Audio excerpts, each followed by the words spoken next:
Ici, je parle du jeûne thérapeutique, des jus de fruits et légumes frais et crus, des lavements intestinaux pour notre santé globale. Salut les amis, j'espère que vous allez bien. Aujourd'hui, nous allons reparler encore de la ménopause. Nous allons parler encore de la ménopause. Comment vivre bien sa ménopause, les amis? Comment vivre bien sa ménopause? Comme vous le savez, les amis, la ménopause, c'est un moment de transition d'une vie à une secondaire qui nécessite vraiment une attention particulière de votre bien-être. C'est-à-dire de changer, d'abandonner les pratiques alimentaires et de se retourner vers une alimentation de valeur qui non seulement va vous aider au niveau physiologique, mais également au niveau du bien-être général, de façon générale.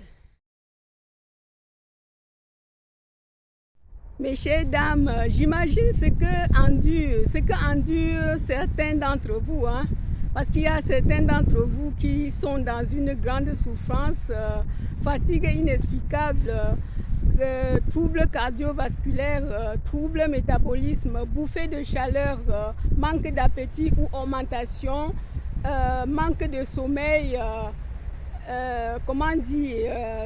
obésité ou surpoids, plein de maladies qui surviennent, l'hypertension artérielle. Et certains d'entre vous qui sont en ménopause, qui ne souffrent même pas encore. Mais là, il n'est pas exclu que toi qui ne souffres pas, qui n'a pas encore des douleurs articulaires, qui n'a pas encore le surpoids, qui n'est pas encore obèse, ou encore tu ne souffres d'aucune de ces maladies que je viens de citer, il n'est pas exclu que toi aussi tu te laisses entrer dans le cercle vicieux. Parce que lorsqu'on est en surpoids, on a des douleurs chroniques, on a des fatigues inexplicables. On est déprimé, les amis. On est déprimé. Alors, je viens aujourd'hui te dire une chose. Chers amis, mes chères dames, vous savez que nous avions tout ce qu'il faut pour la vitalité et pour l'énergie. Parce que nos aliments sont à portée de nos mains. Mais c'est à nous maintenant à saisir, à les utiliser. Donc je vais te parler d'une combinaison de jus de carottes et de betterave qui pourront t'aider au quotidien, que tu pourras le boire au quotidien. 240 ml de carottes et 90 ml de betterave qui vont faire 480 ml qui est une pinte.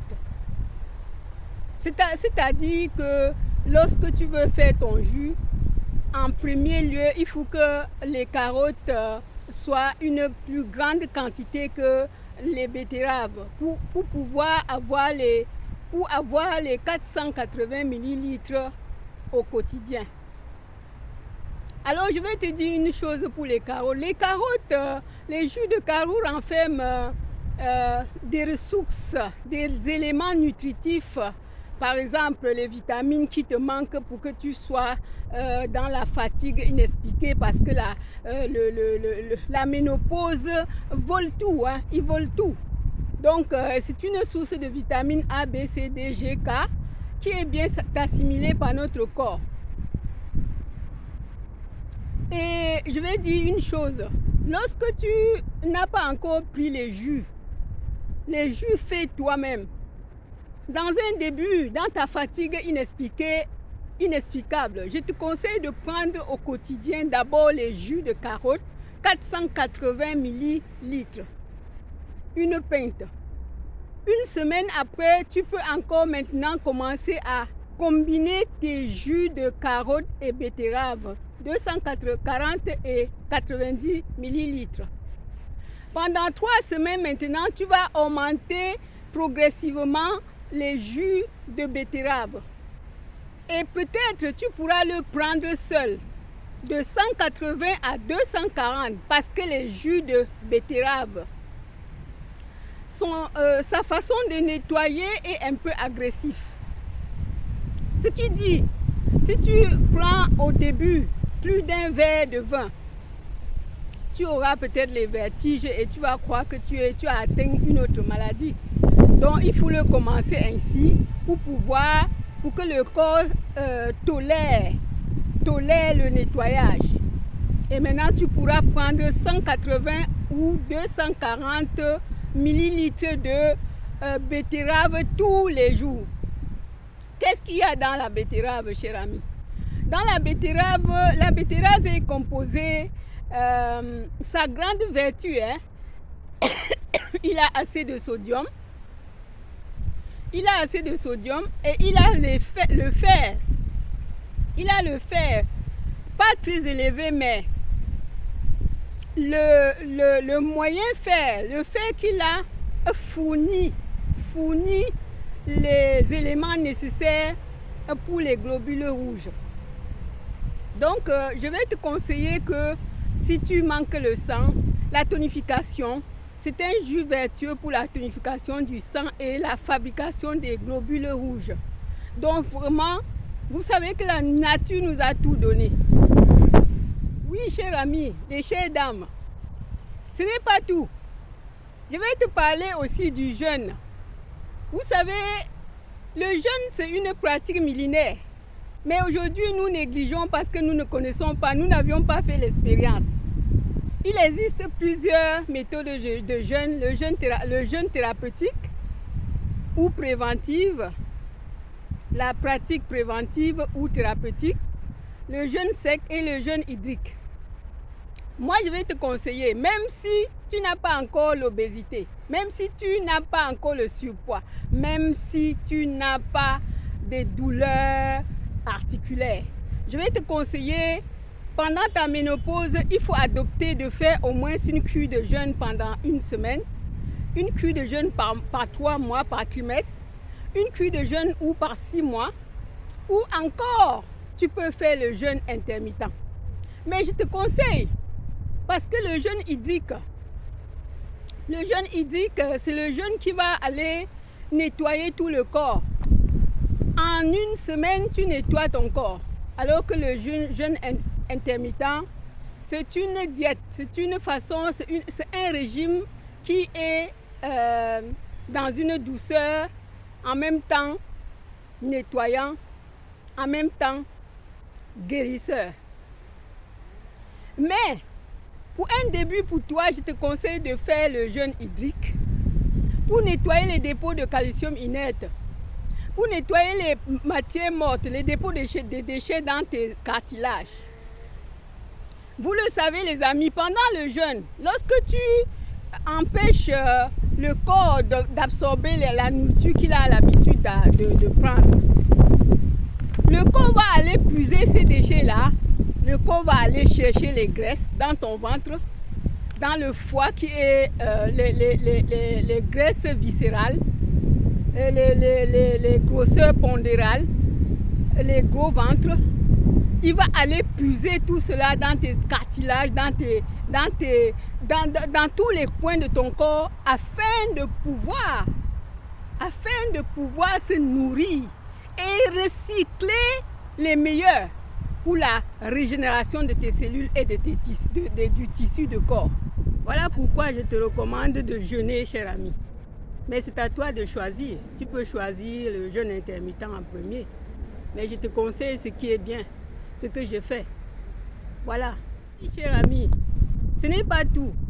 Les exercices physiques sont très très importants pour toi. Même toi qui n'es pas encore en obésité. Pour dynamiser, pour faire circuler ton sang dans tous les vaisseaux sanguins. Pour avoir de l'énergie. Les exercices physiques vont t'aider de conquérir l'énergie parce que quand tu as une faiblesse, la fatigue inexplicable, c'est parce que tu n'as plus d'énergie. il faut faire les exercices. Mais je vais te dire une chose. Tu peux faire les exercices chez toi sans sortir. Si tu n'es pas dans la capacité de sortir pour aller marcher, pour aller en salle, même sans équipement, cher ami.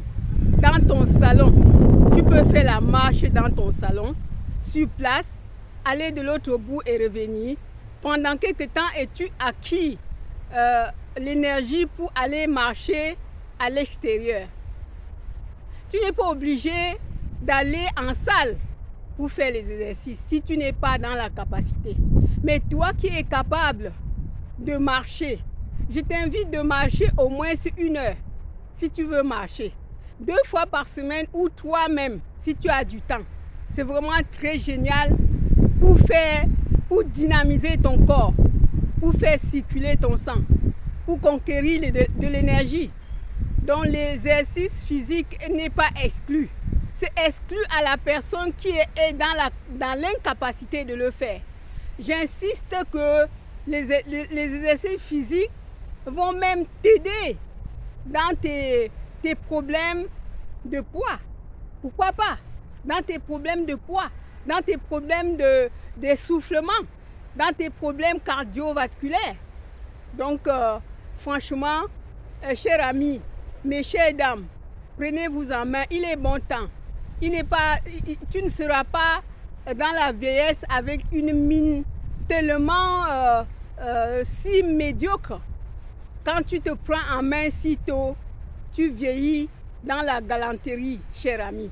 Alors, si tu as aimé cette vidéo, je t'invite de la partager, de cliquer sur j'aime pour que YouTube puisse partager, faire remonter ce que je vous parle si ça te plaît. Partage et même si tu n'es pas encore abonné, tu t'abonnes pour recevoir mes vidéos à chaque moment de la semaine. Alors, je compte sur toi, cher ami. À bientôt. Et on va continuer. Ce n'est pas tout. Bye.